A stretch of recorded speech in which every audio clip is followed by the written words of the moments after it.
Welcome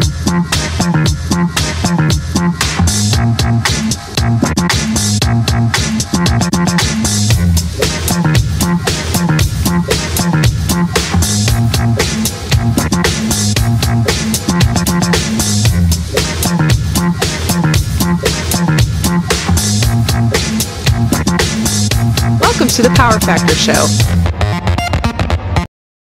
Episode 136. Sponsored by Rainier Ballistics, Hodgdon Powders, and JPL Precision. Hi, welcome back to Power Factor. I'm Rick. I'm flying solo again this week. I'm here with Dave at K-Rounds Holsters in Tukwila, Washington. We decided to come down and take a look at their selection of Kydex holsters and other equipment that they sell and just get some ideas about what it is it takes to make a good Kydex holster, what makes one better than another, design philosophies and whatnot, what separates them from the competition. Dave, say hi to the fans. How you guys doing? And now I'm just looking at this wall. This is an example of stuff that you guys make and keep in stock. Correct.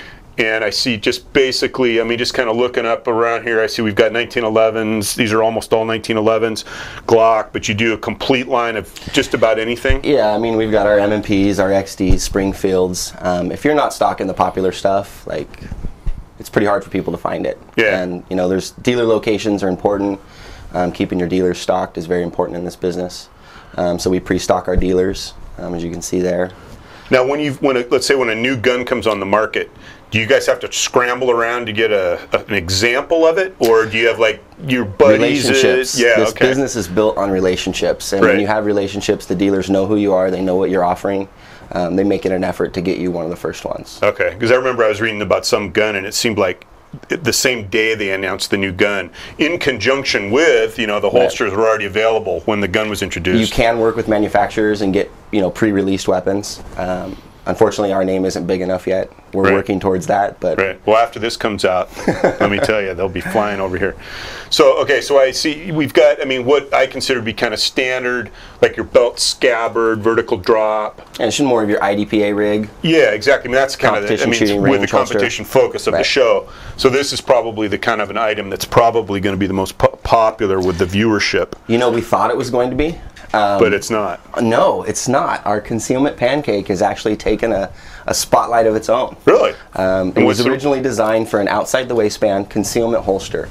The IDPA guys just, they ate it up. And Really? we've gotten a huge amount of support out of the IDPA from it.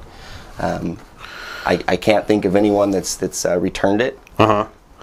The advantage of just basically looking at this, I've never had a holster of this type, but the advantage of the pancake is We'll do something about that. You're spreading your belt loops out on the either end of the pouch so that you're reducing the thickness of the overall package. I mean, is that the idea? The overall advantage to Kydex is you can mold the firearm to Kydex as opposed to a leather holster, which is more of like a slop fit, is what we like to refer to it as loosely. But if any of our holsters, when you holster the firearm, you hear that audible click, you know that it went home. Right. That's half the trick. The other half to that is molding it to the human body. Okay. It can fit the gun great, but if you put it on and it's a brick hanging off your hip, it's not so comfortable. Yeah, I mean, I can tell just by looking at it, it's pre-molded with a curve Very contoured. to fit the side of your body. Correct. Yeah, and then the sweat shield, is that something you guys try to, it looks like you incorporate in just about everything. The majority of our concealment holsters have a sweat guard, yes, that's absolutely. Cool. That's cool. I like that. So what? So the IDPA guys love the. They love it, and love the pancake. They're shooting them in competition. Interesting. I wouldn't have thunk that, but that's cool. That's cool. I mean, it's nice that you've got the kind of. I mean, like this is the classic. I would call this the classic competition holster. But it's interesting that you have guys buying that one as well. So now I also see we've got what I would call sort of like the summer. IWB. Yeah, inside the waistband holsters. Right, yes. with the clips mounted on the outside of the pouch like this. So now, the popularity of this pancake design, what if somebody wanted that style but with an inside the waistband attachment? Do you have something to accommodate that? Yeah, we offer the in and out. So simple name fits. Inside the waistband, outside the waistband. By simply removing the two screws, you can remove these belt attachments. They come with a secondary attachment that you can bolt onto the outside. Gives you the option to wear your pancake IWB, and it gives you the option to tuck your shirt in. Oh, okay. So there's a space in there that allows a shirt. Okay. Correct. And has that become pretty popular, the tuckable option? I mean, It's starting to now that the temperature's warming up a little bit, you know, everybody wants to go to a lighter clothing. Yeah, exactly. Absolutely. Yeah, I mean, every time we have an episode that we shoot at the range, I'll always say something like, here, it's cold and wet like it is in, fill in the blank, whatever month it is, you know, but here we are in the middle of July, and it's actually been beautiful here for about the last 2 weeks, so we're going to be tucking, I guess, a lot. So what are some of the other design features? I mean, I wear holsters and use holsters, but I've never thought about designing a holster. What are some of the thought processes that go into, say, the selection of materials and how you cut it and whatnot that affect how they turn out the way they do? First of all, you know, these are, we refer to them as Kydex holsters. We do use true Kydex. Kydex is a brand name. Okay. We're very, you know, we work with Kydex very closely, and we use the premium Kydex. The Kydex probably has 20 different levels of Kydex. So ask your manufacturer, you know, what Kydex they're using if they're claiming Kydex. Okay. There's multiple plastics. There's Bolteron. There's several, and those two have grades of material. So now, kind of, Kydex has not reached the level of Kleenex or whatever, where you can use the word Kydex without crediting it as a trademark device. So somebody says, we make Kydex holsters, they have to be using Kydex or they're lying to you, right? Absolutely. Okay, okay. So yeah, so there's many different forms of plastic. The plastics have different tolerances, different heat tolerances, different abilities for molding and folding. That's one of the reasons that we went with the premium. Some of the difficulty of some of these designs. When you're folding plastic and you're folding it in many levels and many ways, you really have to pay attention to the material you're using, or you'll end up with what we call fracture lines or cracks. You can't see them when you look at it. You'll get your holster and it looks great. 4 or 5 months down the road, you'll start to notice it'll start spreading, and that little fracture will become a hairline crack and eventually break. Now, what application was Kydex invented for? Is it an aerospace thing? It was an aerospace thing, exactly. They originally did it for overhead compartments in airplanes and that sort of stuff, which is why there's so much of it available here in the Valley. Right, oh, okay. We're right next to Boeing. There's 5 or 6 Kydex manufacturers here, suppliers here, I should say. Cool, so you can work closely with them. Absolutely. Yeah. And then how do you determine, I mean, let's say is it based on the style of holster or the use that it's intended for that determines, say, the thickness of the material? Now, thickness is something that goes back and forth. Yeah. One guy will scream at you and tell you that it should be this, it should be 080, no, it should be 093, it should be 125. Right. What I found in my 13 years of experience in making holsters is that the design and the manufacturing process is far more important than the thickness of material. Okay. So if you're going to look at a holster, you look at a design, you set out your processes. How am I going to make that holster, start to finish? How many times do I have to heat it? How many times does it have to be folded? Once you've figured that out, you can determine the thickness of your plastic. And I think a lot of manufacturers start on the reverse, and they go, well, you want to make a thin holster. Right. And that's where you end up with some issues and some returns. And you know, we guarantee everything for life, and there's a reason we can do that. Yeah. Now, have you guys ever pursued any kind of like hybrid holsters with a Kydex shell that's lined with some other material, or is it all your Kydex? I am not a fan of lining holsters. Okay. For one, it's somewhere for moisture to get trapped. You know, moisture and firearms just don't go hand in hand. Where this is very smooth on the inside, the moisture will drip through. You know, if you're out on a rainy day, or you know, shooting IDPA in the pouring rain in Washington State. Yeah, so I'm not a huge fan of it. The other part of it is it allows for a tolerance. So again, when you holster this firearm, you can hear that it locks and it finds home. Right. So this will then move as one piece, as opposed to a leather holster or a lined holster where the firearm will move inside of the holster repetitively. Right. I'm a firm believer that when you lock the holster down, you receive far less wear than if you allow the holster to float through carry. Right, okay.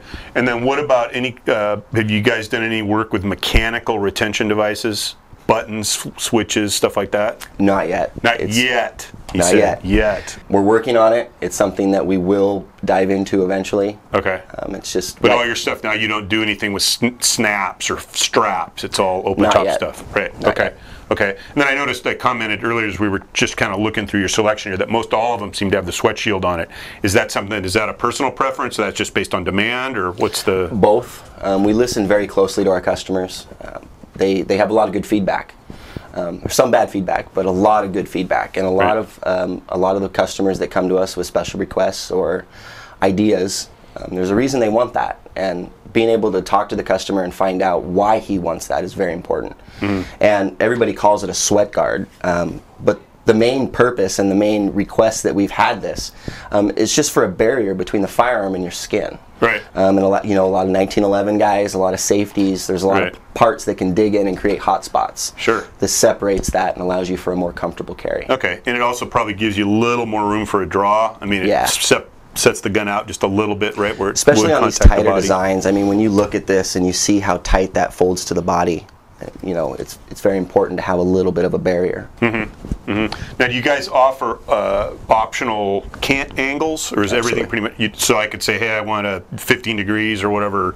Today steep alone, or we whatever. had 2 special requests for suicide draw SOBs or small the backs. Right, and that's with the grip down. The grip down. Correct. Oh, that's kind of scary. If they're custom requests, I make it a point to call every single one of those customers and have a conversation with them about it. So you know what they're doing. Yeah, absolutely. I mean, they're requesting it for a reason, and most of the time it turns out to be the same reason, rotator issues. Okay, so they have get a hard time rotating their arm far enough back to get to their firearm. Yeah, interesting. Okay, so now we've talked about material, thickness, the guard, angle.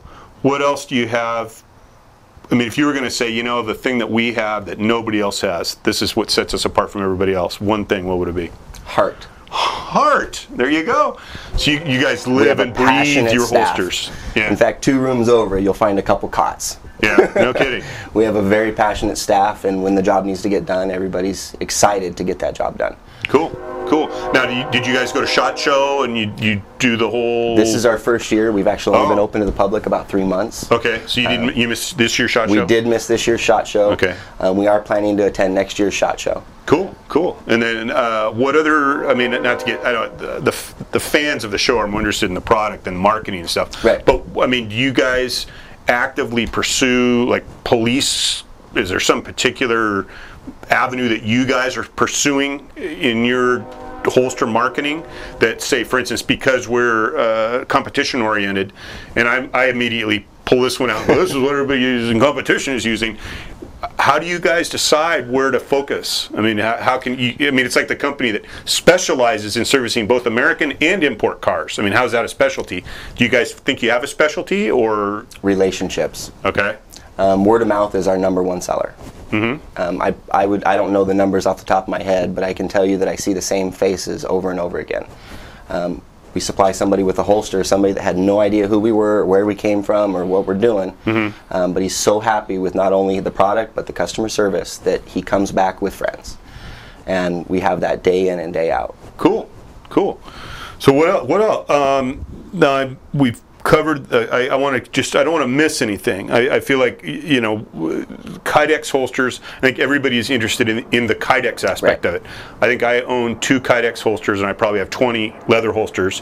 And in fact, we all can't be right. Well, I used a holster somewhat like this, not nearly as passionate as this, but I used one like this for probably 5 years, and then replaced it with a leather holster because I'm just kind of a metal gun, leather holster kind of guy. Yeah. And you probably run into some of that, right? We do. Yeah. And we're actually talking about doing a lubricant that smells like leather just for guys like you. Really? So does it squeak too? So when I move, it's the whole experience, definitely. I'd say the one thing that probably separates us from everyone else is our ability to do custom work. I have a phenomenal team. And they're again, their heart and their passion for what they do, they make it an effort to make it right. Right. And anything from, this was a special request that we just received a couple days ago from a executive protection team, which we won't go into details on that. Sure. But they're carrying the X26 tasers. Not only that, they're carrying radios and cuffs, and I mean, they have a full duty belt that they're wearing concealed under suits. Right. And they don't want everyone freaking out because there's the guys with the gun. So I'm taking a full line of duty gear and making it concealable, it's been challenging. We're about a week and a half into the project, and we're going to make our Friday deadline. So it's going to be like Batman's utility belt? All that stuff's going to be on, but hidden, exactly. Yeah, absolutely. Yeah, that's interesting. Now, if you guys, let's say you've got somebody who's coming at you from some not the usual angle like competition or law enforcement, but let's say somebody that's heavily into backpacking or cross-country skiing. Do you have guys with that kind of a background that can go, oh yeah, I've been in that kind of a situation too? I mean, is it absolutely? Is it necessary to have that? I'm actually a pretty avid bow hunter. So I've been doing this a long time, and there's very few things that I haven't seen, but every once in a while someone throws me a doozy, and that's when I get excited. When it's something I've never heard of before, I've never thought about. I got to build it to see if it works, and I can't help it. I have to tell them yes. So that's where you get into the prototyping and that stuff, and then they'll come back and see if it works, and then you can fiddle with it some more. And then how many like production models come out of those kind of individual requests? Quite a few. The customer is your number one source for ideas. There's a reason they want it, and if one guy wants it, maybe only one guy wants it. But usually there's more. Now tapping that market is another avenue, but you got to get that information to those people. But usually they'll do it for you. They'll go on their forum or their. If you knock it out of the park for a customer on something that he has searched for his whole life, he'll tell everybody. He'll scream it from the rooftops. And you get repeat business, and it turns up being something that you offer on a regular basis. Absolutely. Now, I told you when we got here earlier that the gun that I've been carrying on a regular basis is about 100 years old, and so it's something so my business partner. you probably don't see it every day. But if I whipped it out here, you said 3 days is what it would take. 3 business days on custom. And so I could pick a design from here, and you say, you can make me one of these, and it'd be 3 days. Perfect. So no matter how obscure, 3 days. I like it. I like it. So now, there's a new IDPA rulebook coming out in October. It's actually out now, but it's going to be in effect in October. And they took kind of their first steps in accepting lights for IDPA competition. It used to be you couldn't, or even today, as we speak here in the summer of 2013, you can't shoot with a light attached to your gun, even if you don't turn it on. But there are low light stages where people are allowed to have a light, and I mean most of the low light stuff that I've shot, we just held the light, and it always seems to differ with each match. Sometimes they'll say you can start with the light in your hand, the weak hand, or you can start with it in a pocket or whatever. What kind of equipment do you guys have for stuff like lights? And I assume you have handcuff cases and all that stuff. And is there any kind of exotic design work that goes into that stuff? I mean, is it possible to come up with a really trick handcuff case, or? Yeah, there definitely is. The lights are difficult. So what you have to do is you have to create a void in order to allow that light not just to sit in the holster, but to be drawn from the holster. So you imagine they're always closer to the muzzle, so that creates an obstacle to pass. But again, we've got a great team, well experienced. They know exactly how to do it. So yeah, lights are not an option. We do try to stick to the mainstream lights, your Surefires, your Viridians, but we have done the smaller stuff on custom basis. There's a reason that guy bought that light, and so he's got a buddy that's got the same one. Yeah, so, exactly. So what else? What else were we? Is there something you're dying to tell me about that I haven't asked you about yet, or in terms of? I mean, I'm mostly interested in holster design because I am kind of a dyed-in-the-wool leather kind of a guy. I'm probably not going to give up my leather holster for a plastic Kydex one unless there's something, like an innovation that just you can't do it in leather. I mean, is there something that you think, yeah, try doing this in leather? I mean, is there anything that you have here that you feel like it's really it's the only one of its kind and it can't be done any other way, and this is the place to get it? Or leather is the godfather of this industry. I can't deny it. No one can. I mean, leather holsters date back to the 1840s. You can't deny it. It's there for a reason. However, Kydex, it does offer that unique fit, which is probably the #1 difference between Kydex and leather. When you get into your IWBs, your inside the waistbands, show me a leather holster that you've worn. Now, there's some new ones that are pretty rigid, but with time they do. Everything I've seen breaks down with time as well. But show me an IWB or an inside the waistband that you can draw your firearm and reholster without looking at it. That's a good point, because that was, although I can't say I was actually going there next, but that's the one I would say amongst all of the holsters that I've used that is the one failing that I would say I have most strongly recognized across the leather holster. And then, of course, in order to strengthen it, you put a second layer of leather, which makes it just that much thicker. Right. And so you start going down that road, and then this just seems all that much more thinner and usable and whatnot. In my opinion, I think it's far more efficient. Again, to get leather to be as rigid as Kydex is, I mean... Yeah, I mean, my inside the waistband holster is horsehide, and it's pretty stiff. I mean, you squeeze it and it doesn't collapse, and it springs back. But of course, you get a belt around it and cinch it up, and then it's a two-handed deal. And that's one of the things we always warn against, actually, in competition, is it's not just the draw, but it's getting the gun back in the holster, and this hand can't get in the way. Right. And one of the things about, like, I just got a new revolver holster because the old one I had, it was leather pancake, 2 pieces stitched around the perimeter, and as soon as you take the gun out, it goes like this, right. And that's one of the comments I made about the new holster that I bought, which is synthetic. You take the gun out, you drop it in, it doesn't change its shape. It maintains that rigid shape. So that, I will admit, even as the leather guy, that the rigidity is the strength, in terms of actually using the thing. You want a job selling holsters? Just out of here. That's what I'm doing right now. I'm helping you out here. Okay, now the other thing about Kydex is in this admittedly limited use that I've had of it, I find that that act of locking the thing in means that you've got some tight spots in the holster that tend to really wear the finish. I mean, before I'd ever had a Kydex holster, I loaned one of my guns to a buddy. He used it for a weekend, and it came back with a bunch of white spots on it where the bluing had been completely worn through in a weekend of use.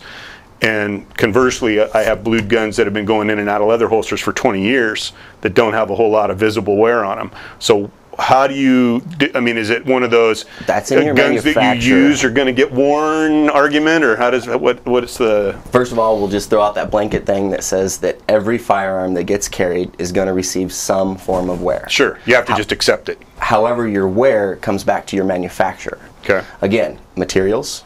Using the most premium materials will help. It's smoother surface. They're not reground. There's no additives that's been put into them that'll create those scratch marks. Okay. The other part of that is in how your manufacturer designs their holsters.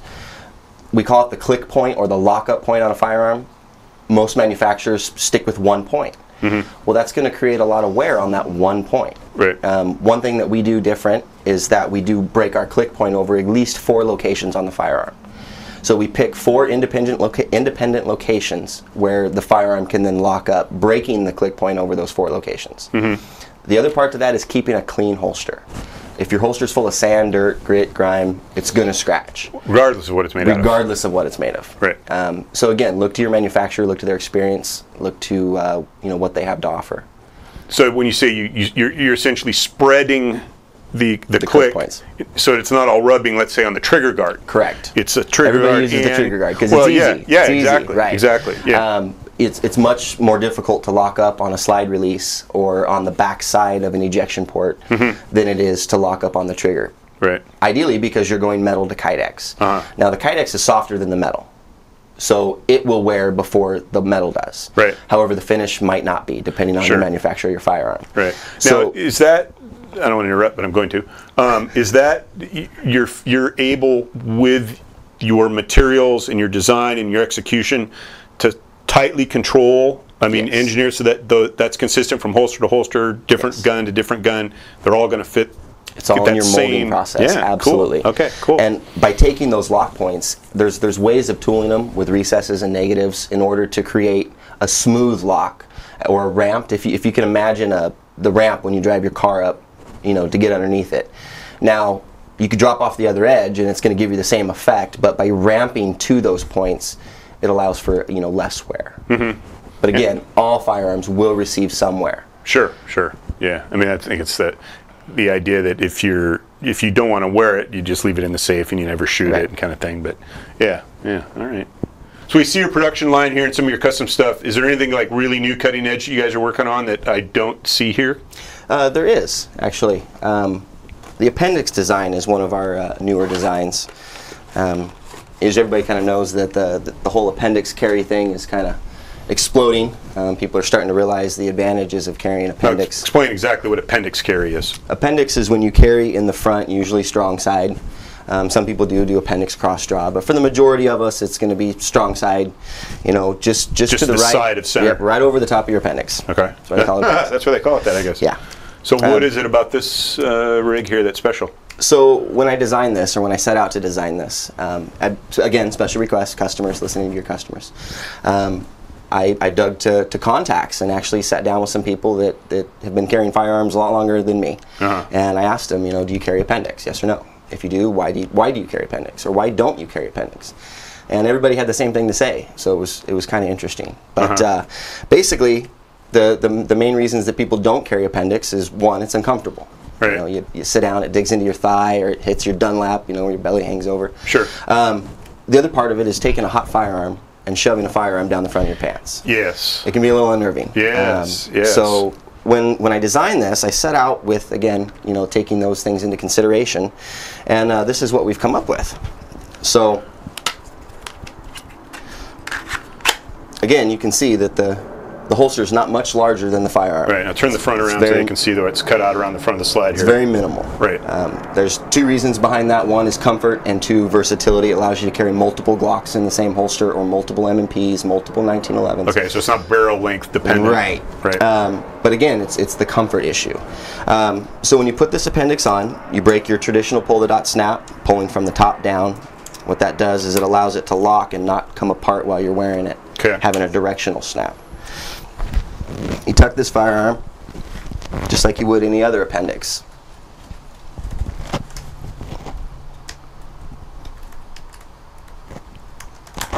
Okay. And you lock it in. All right. Now, the advantage of carrying appendix is it's easy. It's, you know, it's where everybody came from. You know, just kind of tucking it in there. It's where the design came from originally. Sure. It allows you to fight or interact from the front without removing your hands from this defense. You don't have to reach around for the... Yeah, this defense position. You know, we always train and we always teach that you keep your hands in front of you. Right. You know, so you don't find yourself reaching outside the box going for a firearm. Okay. So when you draw this holster, you dive your thumb in behind your gun and draw out just like you would any other appendix holster. Okay. The advantage to this is that when you go to reholster, you can pull the whole pendulum assembly out and safely lock your firearm out in the open. From there, even when you reholster, you're still not essentially stuffing a hot gun in your pants because it's already in the holster. Trigger guard's already covered. Right.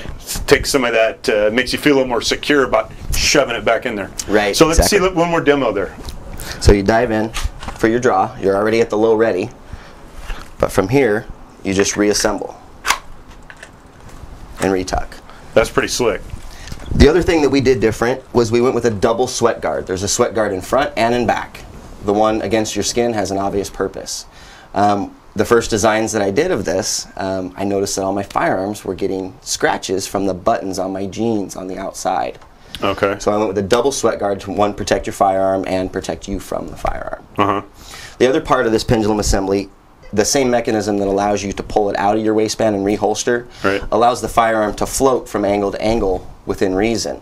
So if you sit down, say you're driving, the inside of your thigh will actually catch the muzzle and it'll drag the firearm over off center, which makes it more comfortable. But when you stand up, the tension between the pendulum, the belt attachment, and the grip on the side of your jeans will drag it back home to that straight position. That's pretty slick. Now, how is that like ultra prototype, or is that ready? That's the production ready version. You can actually find them this week at Surplus Ammo and Arms in Lakewood and Tacoma. Lakewood and Tacoma, Washington.